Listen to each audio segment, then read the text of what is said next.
Hello, and thanks for listening to this talk. I'll be presenting a study aimed at understanding why children have so much difficulty with a certain type of sentence. In psycholinguistics, when children seem to experience greater processing difficulties than adults do, this is often ascribed to one of three differences between adults and children. Either it's because children haven't acquired the relevant knowledge yet, or it's because children's executive function systems are still developing, and this affects language processing as well. Or it's because the way we speak to children and adults is different, and these input differences can lead children astray. For this particular type of sentence, called kindergarten path sentences, children's errors have so far been blamed on failures of executive function.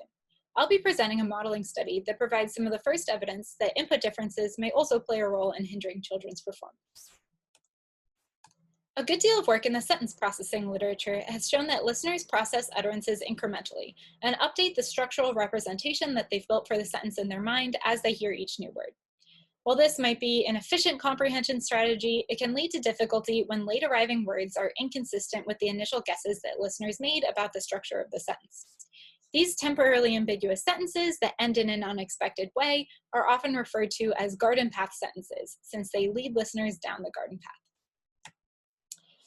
As adults are processing garden path sentences, they're generally surprised at the point where the sentence is disambiguated, where it's made clear that their initial interpretation is incorrect. And this can be seen in longer reaction times during self-paced reading studies at this point, and in longer fixation times to this region during eye tracking while reading studies. This is a graph adapted from an early eye tracking while reading study that shows this. So for garden path sentences in red, adults take longer to read the disambiguating region than they do for a minimally different non-garden path sentence in blue. Children around age 5 especially have been shown to have difficulty with garden path sentences. This has been shown by presenting them with displays like this. Now say I told you, put the frog on the napkin. You, like a 5-year-old, would probably assume that you're supposed to take the frog, maybe the one that's not on a napkin already, and place it on the empty napkin. And you'll probably look at the napkin more than you were looking at it before as you hear the end of the sentence. Now, if the sentence continues into the box, you, if you're older than about 8, should realize that your initial analysis was incorrect and that on the napkin was a way of further describing which frog you're supposed to interact with and not a destination for a frog. Here, adults tend to look toward the correct destination, the box, and away from the incorrect destination, the empty napkin. But children have a harder time with this reanalysis. They often continue to look to the empty napkin instead of the box after hearing into, and fail to move the frog directly to the box after hearing the entire sentence. In general, children's increased difficulty with garden path sentences has been referred to as the kindergarten path effect, and this is the phenomenon we'd like to explain. What causes this processing slowdown? Well, a prominent theory is that it's due to limitations on non-linguistic executive function. Specifically, the executive function account proposes that processing difficulties with garden path sentences arise due to limitations on cognitive control. And for the purpose of this talk, we'll define cognitive control as the ability to override thoughts and actions to focus on a goal given conflicting evidence. And this is often measured with non-linguistic tasks like the flanker task, where participants have to press a button matching the direction of a middle arrow, even when there are distractor arrows facing the wrong way that are flanking the target arrow.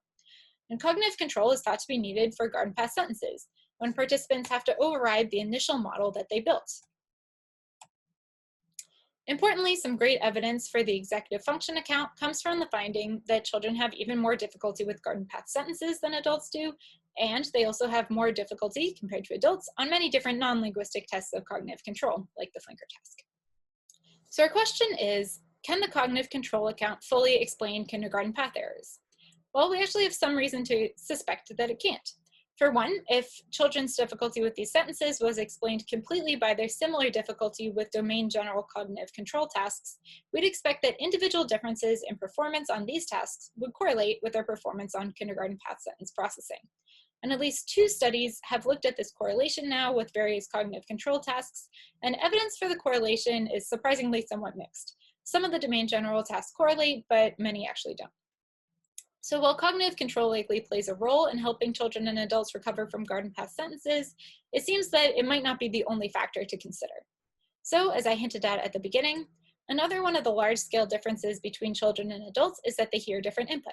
So we're interested in whether differences between the input that children and adults hear may help account for children's difficulty with garden path sentences. If input differences can help account for garden path errors, then these differences should be measurable, just as we can measure differences in children and adults' execution of cognitive control.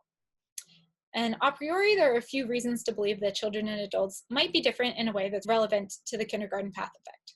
Children with more language experience, as measured by socioeconomic status as a proxy, have been shown to be better at revising their initial sentence parses, even when cognitive control abilities, measured by a Stroop task, are held constant.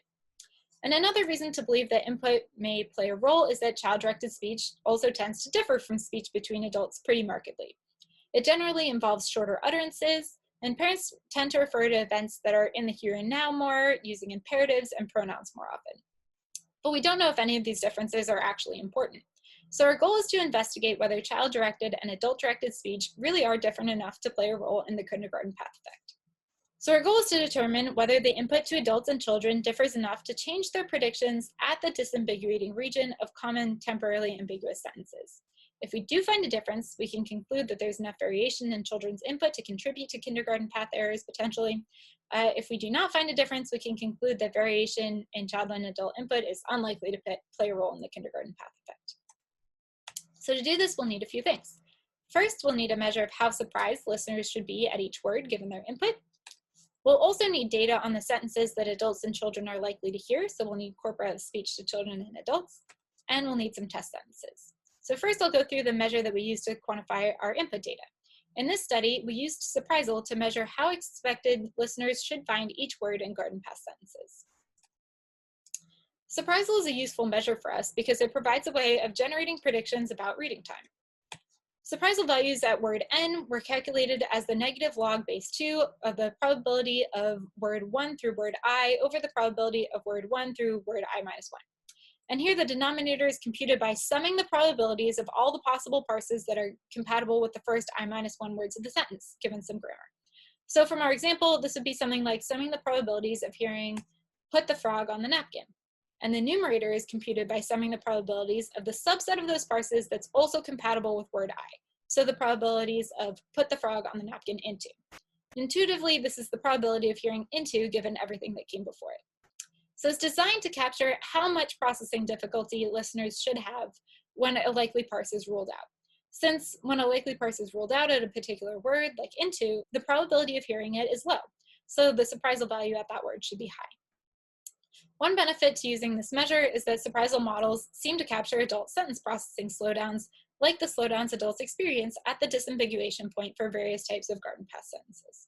To measure Surprisal values, we use the early X parser, which computes Surprisal values from a set of probabilistic context-free grammar rules that can be extracted from parsed speech corpora. And one thing to note is that we also wanted to account for the fact that part of the ambiguity in our sentences arises from the subcategorization information of the verb put. So put requires a destination, and in our example, the empty napkin is a tempting one, and this contributes to the ambiguity. So to capture this, our grammar was semi-lexicalized. We tagged each verb phrase node with information about the verb head prior to calculating the prefix probabilities. So to calculate Surprisal values in the first place, we need data on the sentences that adults and children are likely to hear. So we need corpora of speech to children and adults. For this, we used parse corpora from the switchboard and childless corpus sets. Our sample of the switchboard corpus contains about 1 million words. It was collected in the 1990s, and it's a collection of telephone conversations between adults who didn't previously know each other on a set of predetermined topics. For child-directed speech, we use the Perlin Sprouse corpus. This is derived from 6 childless corpora of speech to children under 5 years old, and our sample also contained about 1 million words and was collected between the 1970s and 90s. And the last thing we need is a set of kindergarten path sentences to test our model on. So we chose a set of consistent and paradigmatic garden path sentence stimuli from Whale et al. 2008. And all of these sentences contained prepositional phrase attachment ambiguity, like our example sentence, and in fact, they all have the same general form. So for example, "put the fish on the sponge on the plate." They all contain animals and objects that are in both our child and adult corpora, and the disambiguating phrase always began with "in, on, or behind." And importantly, these sentences have themselves been shown to elicit larger errors for 5-year-old children than for adults during an eye tracking task. So we have all of our ingredients, and now we can ask an initial question. Can we replicate prior findings? Do we see high Surprisal at the point of disambiguation for garden path sentences when the model is trained on speech between adults? Here's some results. On the y-axis, I'll be graphing surprisal values based off of the grammar generated by the adult corpus, z-scored by sentence to reduce the effect of outliers. On the x-axis is word in the garden path sentence. So what do we find? Well, first notice that a few things are as expected. Surprisal is relatively low for function words like the, and it's a bit higher for nouns. And it's maybe a bit odd to give another adult an imperative sentence over the phone, so sentence initial put is a little bit unexpected. And importantly, we find the expected result for adults. Surprisal is highest at the second preposition where the garden path sentence is disambiguated. And this makes sense since this is the point of the sentence where a likely parse, the verb phrase attachment reading, where the napkin is the destination for the frog, is ruled out. And now the big question. What happens when we extend these results to child-directed speech? Do we still see high surprisal at the point of disambiguation, indicating that speech to children and adults doesn't differ too much in this respect, or do we find a difference? What do we find? Notice again that a few things are as expected. Surprisal is relatively low for function words like the, and a bit higher for nouns. Sentence initial put is more expected for children interacting with adults in person, and interestingly, we find different results at the point of disambiguation for children. Surprisal is not highest at the second preposition where the ambiguity is revealed, even though this should be the point of the sentence where a likely parse is ruled out. And here are both graphs side by side for comparison. Note that they're on slightly different scales. Given that there is large differences between the adult and child corpora, we weren't interested in comparing values across the corpora at each word, but instead we are just interested in whether high surprisal is predicted at the disambiguating region for both sets of corpora. Importantly, for children, the first few nouns in the sentence have higher surprisal values than the disambiguating prepositional phrase. So we found that surprisal values for adult speech do predict high surprisal at the point of disambiguation for garden path put sentences, and surprisal value for child corpora don't. So, at a minimum, speech to adults and children do differ such that they could generate different expectations for how surprising the disambiguation point for kindergarten path sentences should be. But the big question this raises is, why do we see low surprisal values for child-directed speech? So surprisal tracks the probability that a given word will occur next, and it's generally taken to be an index of the fact that a probable reading has been ruled out. However, this account of surprisal might be difficult to reconcile with the present data. If lower surprisal values index relatively expected words, then we might conclude that children are already predicting the noun phrase attachment reading, the one where on the napkin modifies the frog, and therefore that they should have less difficulty than adults at reaching this interpretation. But of course, that's not what we find from the behavioral studies. We find the exact opposite. Instead, our results are more consistent with an account that interprets high surprisal as reflecting a type of error signal. Under this account, children would be receiving a weaker error signal than adults at the disambiguation point. If into is relatively expected compared to other words the child is hearing in the sentence, such as the initial nouns, it might not be an effective signal that reparsing is needed at all. Instead, interpreting surprisal as an error signal assumes that difficulty can arise when the signal isn't encountered to begin with. If the signal that children get from the word that rules out a likely parse is in competition with many other error signals in the sentence, it might be less salient.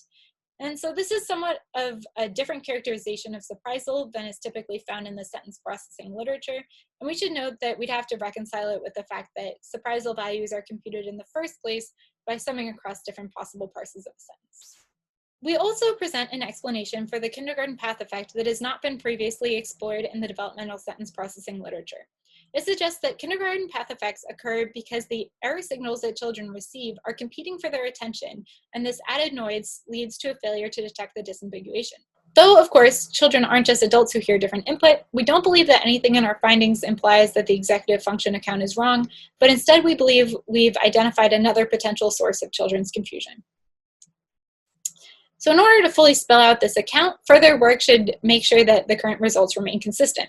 Since the kindergarten path effect holds across languages, similar effects are expected for non-English corpora of child-directed speech. Also, by the time they're about 8 years old, the kindergarten path effect seems to nearly disappear, so we might expect the properties of speech to these slightly older children to reflect this change.